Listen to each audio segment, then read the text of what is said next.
नज़र नहीं आया है और बाकायदा तौर पर इसका भी ऐलान कर दिया गया है।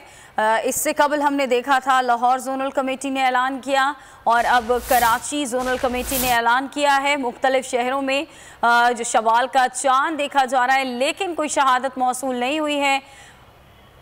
अभी पेशावर की सूरत हाल जान लेते हैं। आसिफ शकूर हमारे नुमाइंदे वहाँ से हमें ज्वाइन कर रहे हैं। आसिफ, बताइएगा, क्या पेशावर में भी कोई शहादत मौसूल नहीं हुई है चांद को लेकर?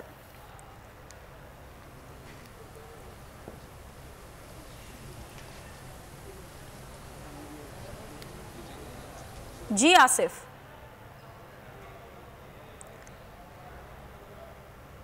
आसिफ शकूर से पेशावर जोनल कमेटी के बारे में जानेंगे कि वहाँ पर क्या कोई शहादत मौसूल हुई है या नहीं। आसिफ, बताइएगा।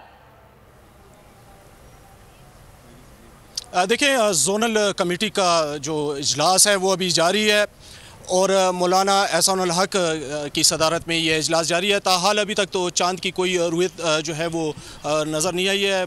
मौलाना जो है एहसानुल हक बता रहे थे कि अबर आलूद है मौसम, जिसकी वजह से जो है वो चांद नज़र नहीं आया है। जहाँ तक शहादत की बात है तो अभी तक कोई शहादत भी मौसूल नहीं हुई। ताहम शहादत के लिए जो है वो इंतज़ार किया जा रहा है। दूसरी जानब जो मकामी जो कासिम अली ख़ान मस्जिद है, वहाँ पर मौलाना मुफ्ती पोपलजई की ज़ेर सदारत जो है वो इजलास होगा और वहाँ भी जो है चांद की शहादत के लिए जो है इंतज़ार किया जाएगा और फिर जितनी भी शहादत जो है वहाँ होती हैं तो वो मकामी तौर पर ऐलान करेंगे। जबकि जोनल कमेटी जो कि औकाफ हाल में जिसका इजलास जारी है, अभी तक जो है कोई शहादत भी मौसूल नहीं हुई और चांद भी जो है वो नज़र नहीं आया है। अच्छा, ये बताइएगा, यहाँ पर महकमा मौसमियात ने क्या पेशगोई की गई थी और कितने बजे तक का वक्त दिया गया था कि चांद नज़र आ सकता है?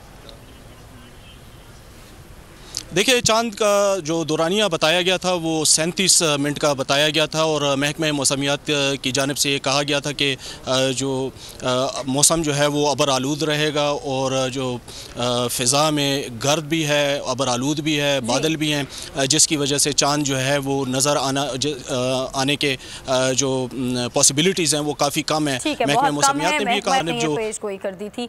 बहुत शुक्रिया आगाह करने के लिए। सब्सक्राइब करें और बेल दबाएं ताकि कोई खबर रह न जाए।